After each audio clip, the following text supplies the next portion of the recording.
Ladies and gentlemen, welcome back to the other side of the coin. Like I said earlier today in the stream, if you've missed out on the earlier stream where I talked about how a depleted Liverpool side is still not to be underestimated by one bit, by the fans, by the players, by the manager, our manager.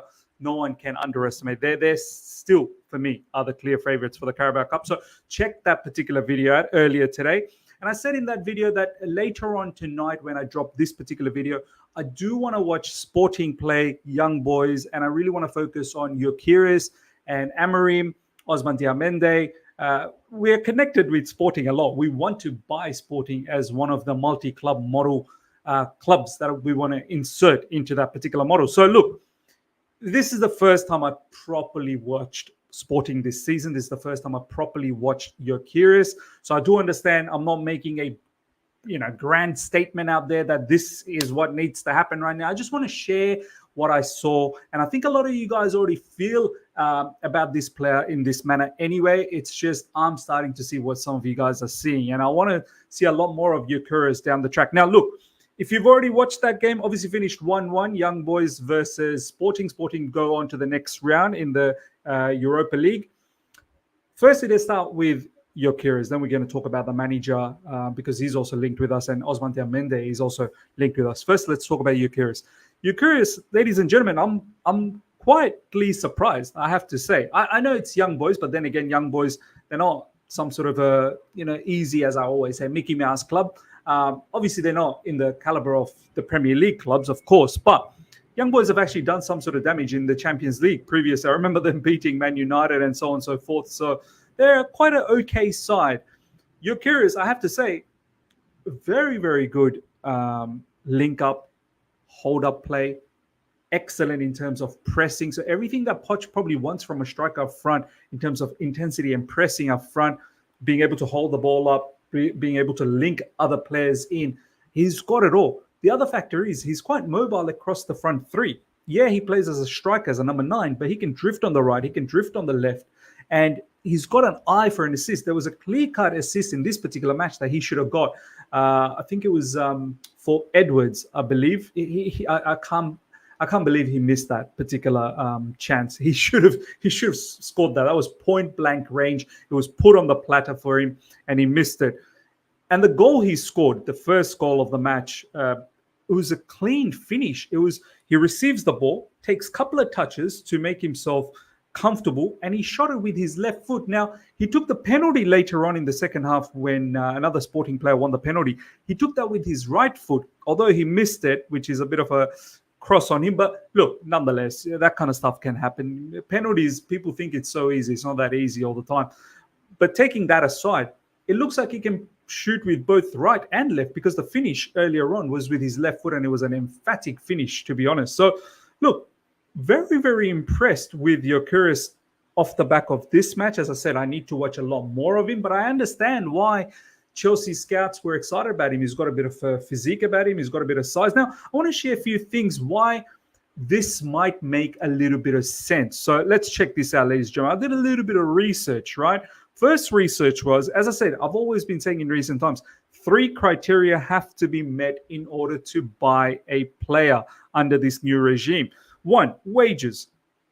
As you can see here, look, I don't know how legitimate these wages are, but this is apparently where everyone gets all of their wage information. As you can see, he's on a base salary of 46,000 euros. So in pounds, that's probably going to be a lot more. But let's say roughly around 40,000 pounds per week, tick mark in terms of the wages category, because even if you double that, you're looking at something around close to, let's say, 90K, all right, 80K, 90K-ish pounds. And that is probably very, very juicy for our new regime. They're looking for players, lower wages, with a lot of talent and potential. So you're not going to have someone like Gyokeres ask for something astronomical, from being 46,000 per week euros to asking for 150,000 or 200,000. I think if he's doubled his wages, I think he's going to be quite stoked about that. So that's one thing. As I said, wages meets the criteria. Now, the second part is the stumbling block. As you can see here, ladies and gentlemen, there is a release clause for Gyokeres, which is at 86 million. Lots of publications have reported this. We've got here another publication that has reported that Gyokeres' release clause is 86 million. And this is something that has kind of put us off last time when we were chasing him. Not this January window, but I think in the summer. 86 million, yes, that is a bit of an issue, but you have to understand the wages are low. Yes, amortization is on 5 years, but because the wages are low, overall, the cost per year won't be that much. If the wages were high and the transfer is still at 86 million, I don't think that materializes. So, look, I know we've got financial fair play issue, and I want to talk about that because that's the big Chelsea news that's floating around, financial fair play stuff. If we win the Carabao Cup, we go into Europe, and then there's European financial fair play. So, look, obviously, we do need to sell players in order to buy players, and whether this is something that will put us off, that's probably the only stumbling block at the moment. But I feel like the wages being low kind of complements, or not complements, I suppose, negates that situation. Now, check this out. His contract expires in June 2028. He is 25. Now, that is probably just on the borderline as to what we want. We're generally looking for players around 23 or less. 25 is probably the max we'd go with, because you have to understand this current board, they do want players that can hold a bit of value later on. If we are giving them 5-year contract, they'll take them to 30. You want to make sure that there is some value still left for this particular player. Now, as you can see, he's predominantly a striker, but he can drift either side of it. Let's have a look. He's quite tall as well. Very, very strong aerially from the match that I saw today. So that is another very good thing. I just want to quickly show you guys his current stats for this season.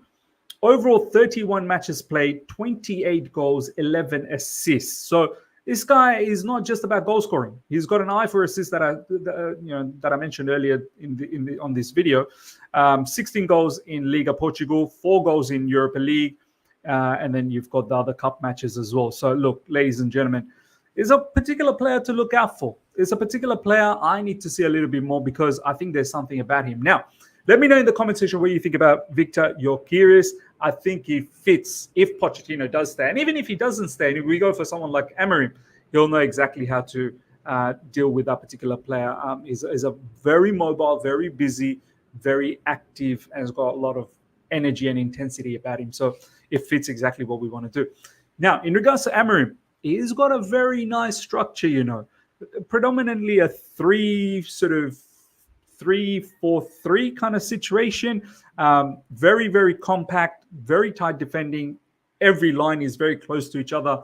A lot of control. It's got a lot of technical players from defense to midfield, a lot of technical players available, and he's willing to keep the ball, willing to progress from the build-up to midfield to offensive areas, and then release the attacking players in the likes of Edwards and Gyokeres and others as well. So Amorim, once again, this is the first time I've seen, and I can understand he's got a very good record in with Sporting overall. But this season, I think he's right now on a 14-match unbeaten or 15-match unbeaten. Correct me if I'm wrong.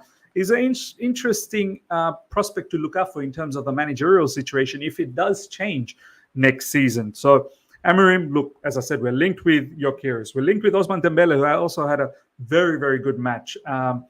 And someone like Amorim, I think, might fit with some of the personalities that we have, more technical players that we have. So, keep in mind. And Ousmane Dembele, as I said, also had a very, very good game. And overall, you guys all know that Sporting Lisbon is a particular club that we're linked with. I've said in recent times, Sporting don't get purchased by our owners. I still maintain that, because I want Sporting to operate the way they're operating. But it's once again another link. Now, ladies and gentlemen, let me know once again in regards to Amorim, Ousmane Dembele, and Gyokeres in the comment section.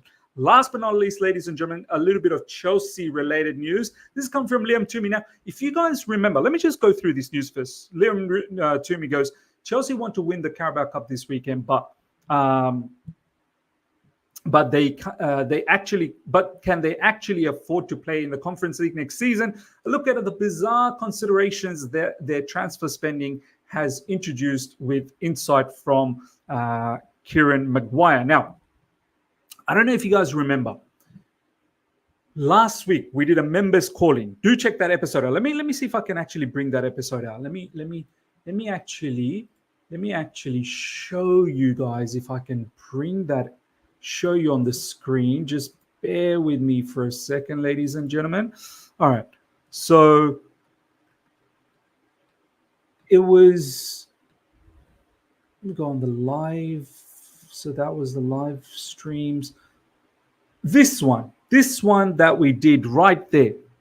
Our loans manager, another recruiter from Brighton, members calling. This was done 6 days ago, streamed 6 days ago. Do check that out if you have the time, because one particular brother, Constantine, if you're watching this, please, I want you to comment.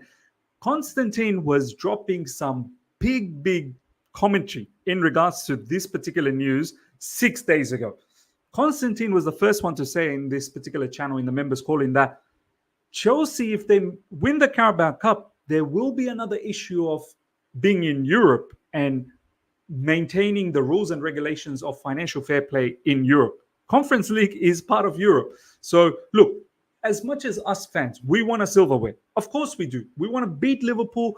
Sick and tired of losing against Liverpool. It's at Wembley, big occasion, Carabao Cup. It could set us, the new ownership, the new manager, the young team, set us up for something really special down the track. So it's very important we win the silverware, especially by beating Liverpool. Now, the issue around winning this puts us in Europe. Financial fair play in terms of Premier League, we're already in murky waters. I do still think we may just get by, but there needs to be a lot of sales. But the financial fair play for Europe, ladies and gentlemen, it's even more stricter. I think in the Premier League, you can accumulate up to 104 million in losses over 3 years. But in Europe, I think it's somewhere around 70 million or 80 million. Correct me if I'm wrong. So it is a lot tighter. We definitely need to make sure we sell a lot more to make sure that we balance the books. But it creates that problem.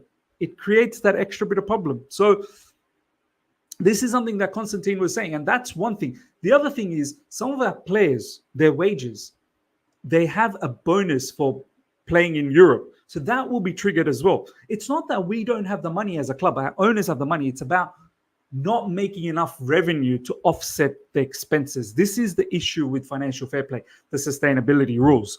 So ladies and gentlemen, check that video out. We talk about it in details. It does pose a bit of an issue. Now, the alternative is, if you remember, I think AC Milan did this. AC Milan was in the same boat when financially they were not able to stay in the Conference League prior to this season. So they took a ban. They actually took a ban from European competition. They stuck one season out, and they eventually made it through Serie A to qualify for Champions League. They ended up winning the Serie A, I believe, which then allowed them to qualify, or I think they made it into top four, which allowed them to qualify for the Champions League.